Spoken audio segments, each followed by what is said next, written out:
I actually want to start out with just thanking you so much all for being here. I really appreciate your time. I know that little show there did not show it, but I really do. I really appreciate this opportunity to talk to you. So, my name is Andrew Holz, and the name of my presentation is Oops, I'm a Manager. And I'd like to start off by talking a little about who I am to set that context. So, who I am now is I'm at Posit. I am an engineering manager there on the open source group, and I get to spend my time supporting the Shiny team and the Cordo team, MLOps team, MLverse team, working with amazing people. But if we roll back the clock a little, say about 25 years ago, I was a system engineer at Bell Labs, and I was coding some C++, doing some mapping stuff, having a good time, writing lots of requirements documents. Those were big then. Working on a big operational support system. And then a different group within my department kind of spun out and took over some products, and they recruited me to join them. So there I am, young, starting off my career with like a dozen or so experienced Bell Labs, grizzled veterans. We got 10 years, 15 years, 25 years in the trenches. We're now starting this new venture, and they're looking for someone to help organize, looking to help someone set goals, deal with the little customer stuff. Pretty much everyone else in that line took a big step back. And I was kind of standing forward, and I said, oh, well, I have my computer science and psychology double major. Yeah, let's go. Let's give it a shot. So I sort of started like really early on into this management role. So that's...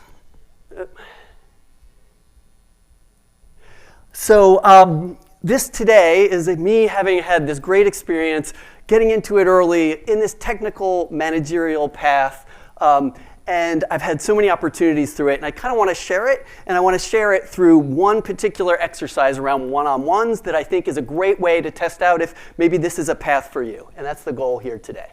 So, why one-on-ones? Why do I want to talk about one-on-ones so much? Well, one-on-ones, in my experience, create trust. Like you're talking to that other person, it's individual, you're talking about what matters, it's in a very specific context. That builds up trust over time, and that's the connective tissue that make really great teams work. If there's a lot of trust among the team, you're gonna have a team that's really executing at a high level. And I'll tell you, being part of a team that's executing at a high level is like the best kind of way to work and a lot of fun. So, why one-on-ones, though, specifically? There's a lot of leadership things you could talk about to help the team. Well, the fact of the matter is, one-on-ones, if you're doing them right, are scheduled regularly. They're two people, so there's room for both of them, and in fact, a need for both of them to actively participate. And that because it's repeated and because it's a shared responsibility, both people need to do their part of it. No matter what role you're in an organization, one-on-ones give you the opportunity to practice your leadership skills. So it's really good to focus in on. It's regular, so it happens, and you can say, hey, how did that one go? Learn over time, and you can exercise leadership muscles. Again, from pretty much any position in a company or in an organization. And then lastly, again, one-on-ones are just really important. Some conversations aren't gonna happen anywhere else that are so important about career growth and opportunities and things like that. You gotta have one-on-ones to have those. And then there's also some other topics that maybe aren't so obvious that are important. So I'd like to talk just a little bit more about that. So I'm not a neurologist, know very little about the brain, but I did take my psych classes. And so to set this up, maybe you've been in a meeting where someone was talking about something and someone else kind of like overreacted. Maybe didn't just overreact a little, but seemed to kind of freak out over something relatively innocuous. Well, we have some brain chemistry going on there. The prefrontal cortex is the part of your brain that's responsible for like logic and rationality and deep work and all this great stuff. We also have amygdalas that were really important to human surviving and all these things along those years. Well, what does the amygdala do? It's scanning the environment. It's scanning the environment, looking for danger, and if danger comes up, it tells your prefrontal cortex, hey, quiet down, we don't have any time for your crap. We need to fight or flight. Well, the fact of the matter is, group meetings are complex environments. And so you have this risk of actually having that amygdala trigger over something maybe that didn't seem like it deserved it, but it triggers it, shuts down rationality, you get that overreaction, and it can really cause a lot of damage that that can stay with a team for a long time. So we have these really important topics, not just about career growth, but about other things that are best covered in a one-on-one. So hopefully I've made the case that one-on-ones are pretty important. Again, we got better one-on-ones. We're building trust between team members. That results in stronger teams over time. What I'd like to do is run through 3 different flavors. There's some overlap here. You may have a different role in different ones. It's okay. There's a little bit of a lesson, hopefully, from any of them. We're going to talk about a goal for each one, and then we're going to talk about a specific tactic. Because in my experience, if you have a habit, if you can build it in, you can get better at something and improve. And if you don't have a simple thing to do to repeat, it's hard to kind of keep it front of mind and keep getting better at it. So, first type, most common type, probably the most important one, probably applies to pretty much everyone here. We have a team lead and a team member. We're trying to build trust. We know that that's one of the goals. I've already made the case for that. That's just so important to a team operating. And then we have the idea of establishing goals. And by establishing goals, I mean, what's the group goals? You want to make sure we're on the same page and understanding of that. We also have individual goals. And really what we want is alignment between them. So a really good career conversation, again, one of those foundational one-on-one ideas, is getting aligned of, hey, I'm really interested in learning this thing. And hey, the team has a gap in that. Let's put them together. That's a great career conversation. That's going to set both the team and the individual up to be successful within it.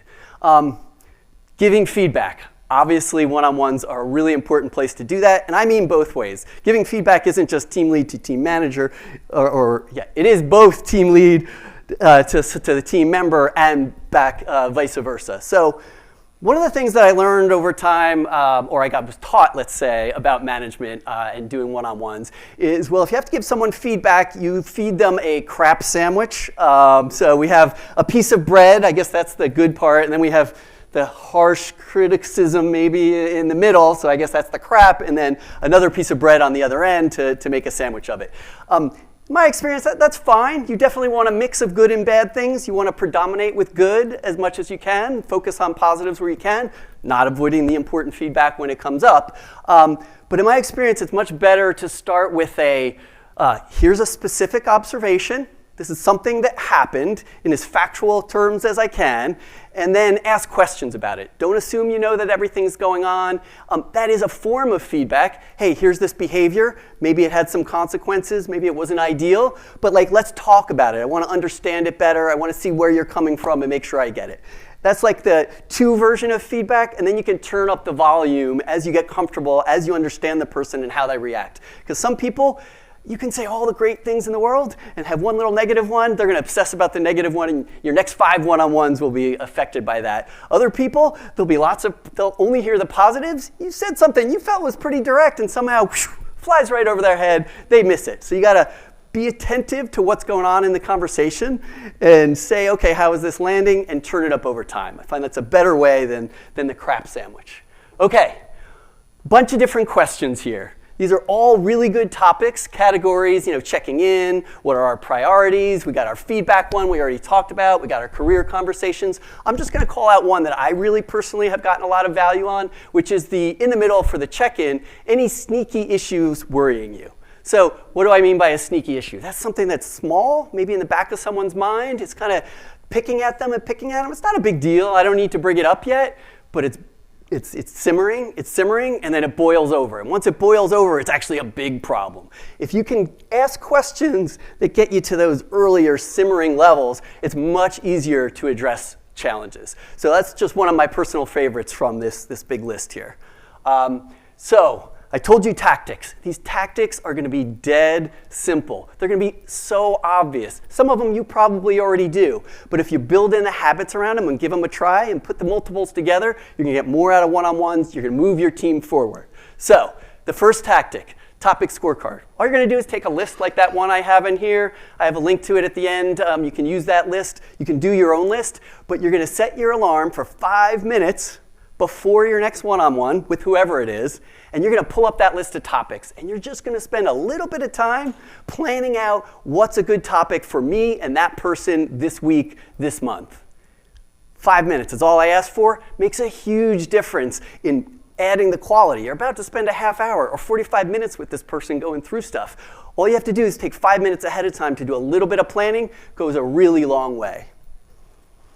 So, one last comment on team leads and team member one-on-ones. A lot of data teams I find are matrixed. So what do I mean by that? You have a data person, they're on a team with maybe a bunch of software developers or another skill set going on, and then the data person reports up through a data chain. If you have like a data management team and that kind of thing. If you have that situation, I just encourage you to spend a little extra time in that supportive mode and spend time talking about the goals of that team. If you're embedded and you have a specialty and you have a bunch of other people that don't have that same specialty, understanding what they're trying to achieve and tailoring your efforts to there is really important.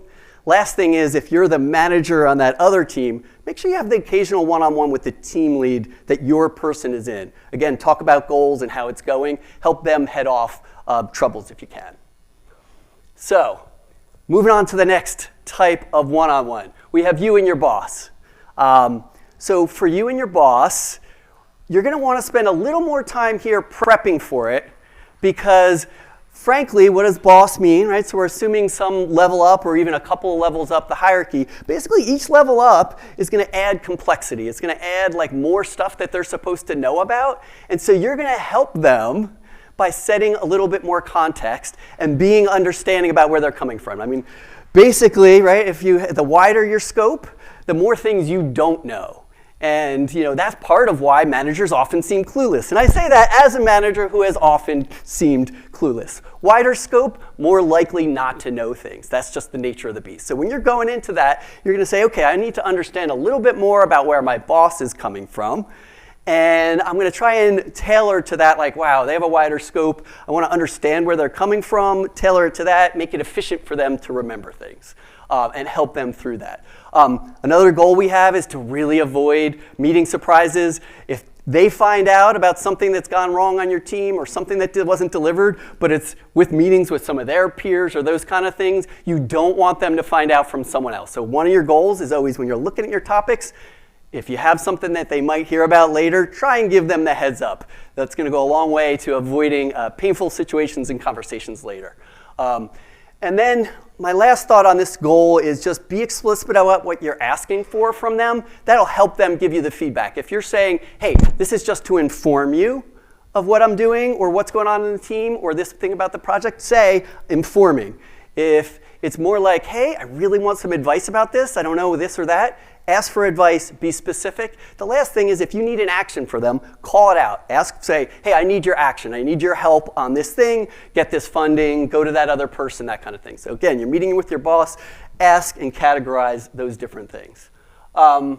Okay, we're on to tactic 2. Tactic 2, again, super simple. You're probably doing this, maybe you are, maybe you aren't. I highly recommend it if you're not. All we're going to do is have a shared document. That's going to be the history of our different one-on-ones that we've had. So you're going to just have a date. You're going to have the topics that you picked out in the previous 5 minutes before, maybe a little bit of stuff on there, and then takeaways and action items. And then you're going to rotate those down in the shared list. Again, that's going to be the context that I mentioned as a goal. Help your boss. They can kind of read through those things. They can put stuff in there, all stuff like that. So I think not having my notes, I'm running a little behind. So apologize for the speed of the end, but I'm going to kind of power on through here. So the third type. So we have 2 tactics and 2 types. Last one is between you and your peers. In that one, you're going to really focus on the shared space that you have together. A lot of organizations, whether it's at the team level or the bigger group level, a lot gets lost between team members or between groups. There's essentially gaps that open up. And you're going to use the one-on-one to establish what that landscape is. Hey, where do we have dependencies? Where could things get disconnected? That kind of thing. Again, you have these gaps, and you're going to use your one-on-one with peers to fill those in. Again, between members of a team or across into other ones. You can almost think of it as a little mini retrospective, what's going well, what's not going well, let's explore this. I guess as a pro tip in this one, offering a little bit of help can go a really long way, whether if maybe that's across groups or that kind of thing, and accepting help if they have it. That is going to build up trust, help fill that gap, and not allow things and allow waste to kind of fall in those gaps in between. So our third tactic, we're going to be intentional about planning our one-on-ones. So what do I mean by that? We're going to just do a little network graph. We're going to put ourselves in the center. We're the center of the universe. That's wonderful. We're going to put other people that we need from the organization around us to help us and for us to help them, the most important relationships you're going to have, and you're just going to look at it and you're going to put the closeness for how important they are. Then you're going to look at your one-on-one schedule and say, hey, does my one-on-one schedule reflect who I think the most important relationships to my success and my group success are? And my guess is if you do that, there's a couple that are missing. And the pro tip in this case is don't just have one-on-ones, especially with peers, of the ones you like and have a good time. Some one-on-ones are fun. Often it's the one-on-ones that aren't as fun or the relationships that need work or where the gaps are going to open up. So don't fall into the trap of, oh, that's the fun one. I'll keep doing those. And, oh, there's this other one. And, it didn't get rescheduled. I'm going to let that go. Don't fall into that trap. So network graph, be intentional, and frankly, all things have their seasons. There may be times where like, hey, the last couple one-on-ones haven't been that fruitful, make it less frequent, let it drop off the list. Okay, what we're going for in all of these things is something that is come up a lot for me at Posit in particular, which is we're trying to get people aligned enough and not have gaps so that they can make a lot of their own decisions, they can stay independent, do what they need to do, but they're doing it pulling in the same direction. And it's sort of interesting because Posit, again, I'm working with the open source teams, amazing teams. These are like some of the most autonomous software engineers I've worked with in my long history of doing this, so that having goals that are understood, having trust between team members gets that much more important. So you're enabling the autonomy. So it's really important, again, aligned, we're going in the same direction, but autonomous, we know enough to make really good decisions and be independent and get our piece of the work done. So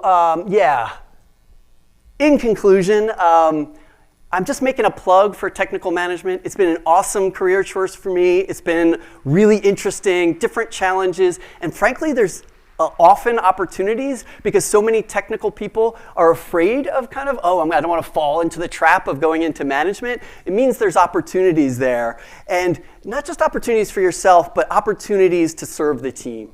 Okay, down to my last minute. I want to just indulge my silly Dr. Seuss stuff a little bit more.